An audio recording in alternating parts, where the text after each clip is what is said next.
Alors, on se rend compte quand même que la France est particulièrement vulnérable, sans doute plus que nos voisins. Fanny Weichscheider, en tout cas, vous avez épluché les statistiques et c'est ce qui montre.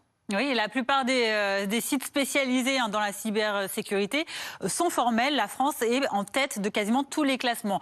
Niveau européen, regardez tout d'abord ce site néerlandais qui, le mois dernier, a publié ce rapport. Plus de 43 millions de comptes ont été compromis en France au premier semestre de cette année. Et surtout, regardez cette progression, plus 62% en à peine 6 mois. On voit que c'est vraiment un phénomène qui explose en France. Et à titre de comparaison, le deuxième pays le plus hacké en Europe, eh bien, c'est le Royaume-Uni, loin derrière, avec seulement, entre guillemets, 7 millions de comptes compromis. Donc on voit le différentiel. Au niveau mondial également, la France caracole en tête des classements.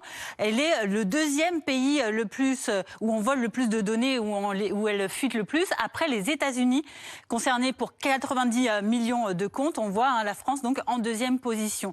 Alors, s'il y a ces informations, ces données évidemment, il y a également un autre aspect, on va le voir, qui concerne cette fois-ci les données qui sont volées et surtout le nombre d'incidents. Regardez ces incidents, 6100 incidents ont été enregistrés l'année dernière en France. Donc ça concerne des violations de données et pour la moitié, cela concerne des piratages dans ce type de secteur majoritairement, l'administration publique, où la France est d'ailleurs le pays le plus cité en Europe, particulièrement dans ce secteur. Également concerné la santé ou encore les activités financières. Alors pourquoi en définitive la France est-elle aussi facilement vulnérables dans ce type d'attaque?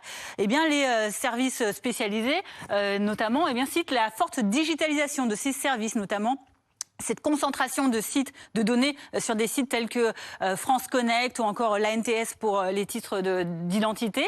Les données sont très attractives également. Elles permettent une forte rémunération une fois qu'elles sont revendues. Et puis, surtout, les défenses françaises contre ces cyberattaques sont encore trop faibles. C'est quoi le problème, Sylvain? On a péché par naïveté, on a voulu faire trop d'économies?